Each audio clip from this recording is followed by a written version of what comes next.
Hey, it's Jason from Fraser Valley Rose Farm. I want to see if I can take a fresh, soft tip cutting like this from roses and other plants in the garden and stick them and put roots on them and turn them into a new plant. That's exactly what I'm trying in this video, and I'm going to compare it to my regular later season method that I've shown you before. Let's go and make that comparison today. The process starts out looking much the same.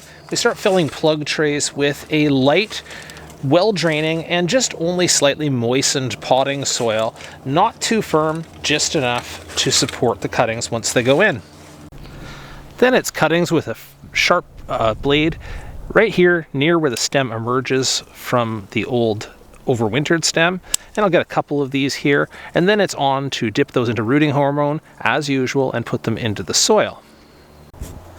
And there's a dip and there's a stick. So you can see there's not much difference in the technique. The difference really is in the stage of the cutting. And you can see this has soft, it bends, and would probably snap. I'm going to just push it too far, and that will actually snap rather than bend any further. And it's quite green on the inside compared to the semi-hardwood cuttings. I'll put some clips in now to show you what semi-hardwood cuttings look from when I normally do my cuttings.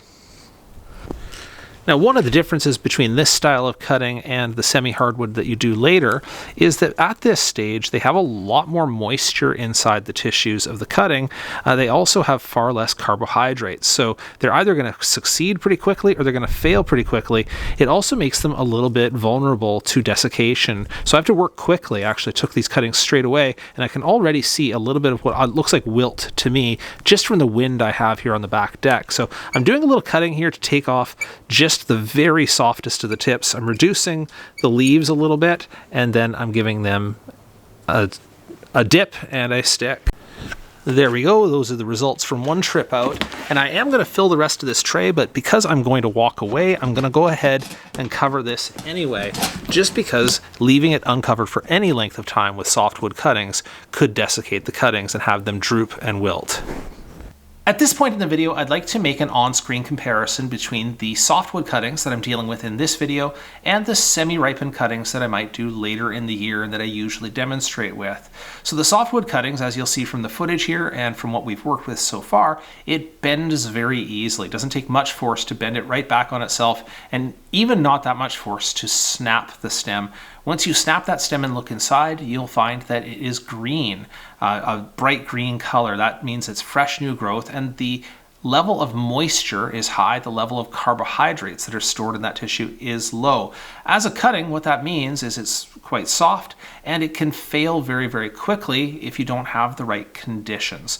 Conditions in this case means it actually is very reliant on photosynthesis, needs light to root because it doesn't have a lot of stored carbohydrates energy. So it's important that you have controlled temperature conditions and that you also have artificial lighting at this time of year just to give them the fuel they need to root.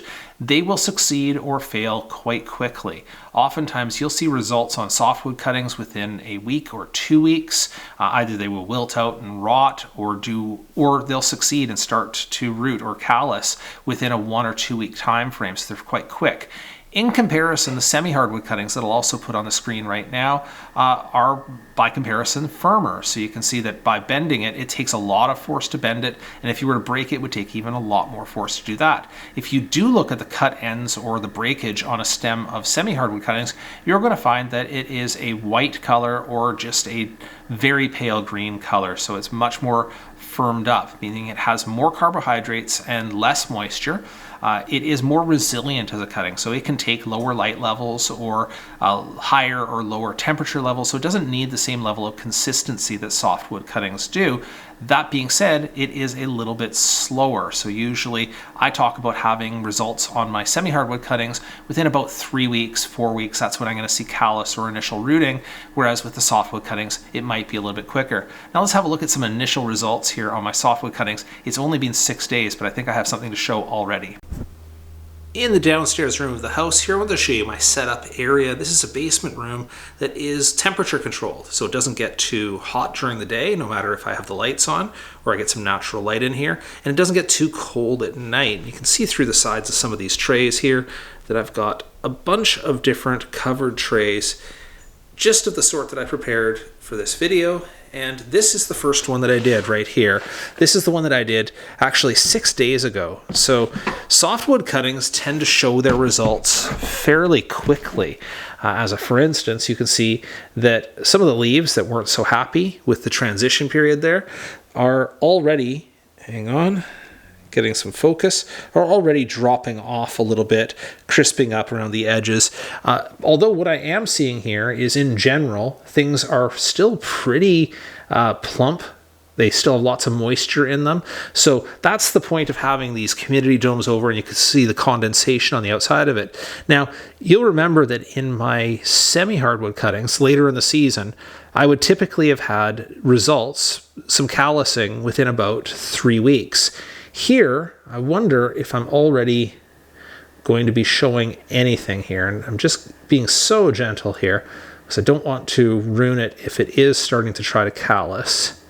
And what am I seeing here?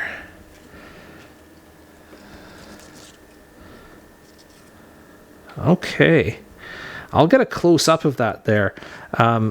You're not maybe going to see it on this camera, but there's a good-sized callus. The stem is cracking here, and there's a good-sized callus. I'll rinse that off and get you some close-up photos of that as well.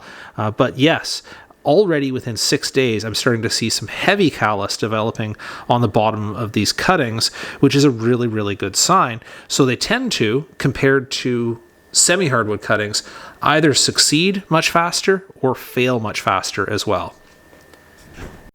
A couple of other varieties here just to make the point that this method is adaptable to things beyond roses. In fact, anything that is a perennial or a shrub that gives new growth in the spring is pretty adaptable to this, or at least worth a try. This one on the right here, this is the Mount Aso pink pussy willow, which I've marketed at the farm here very successfully, so I need to take some more cuttings.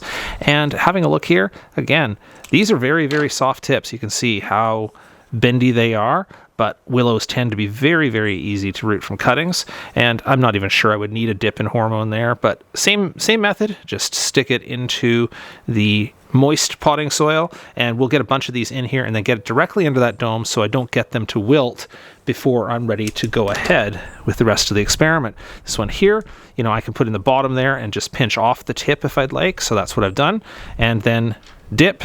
I'm going to take off those lower leaves and stick, and should be pretty safe. Now this variety over here, this is a kind of a Gara, or not sure, I'll put the common name of that up on the screen, but that's a Gara with these kind of striped, striking leaves, lots of color in that there. And again, you can see, well, that's very, very soft at the tip there. But sometimes when you have a shoot like this and the whole thing is pretty soft, you might be able to get a few cuttings off of that. So I'm going to go ahead and take that. That one there is the tip. But then I'm going to go ahead and below every node, I'm going to take another cutting, and maybe I'll get a third one off of here. And from one succulent shoot in the spring, I've gotten 3 cuttings.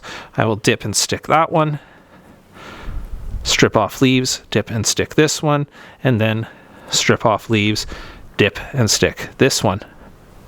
Same method. All right, well, that gives our season a start for those softwood cuttings. I'll have to come back here and post a video in 2 to 3 weeks when I have more results on other varieties of roses and other cuttings that I took today. If you have any questions in the meantime, please drop them down into the comments below the video and I will see what I can do to help.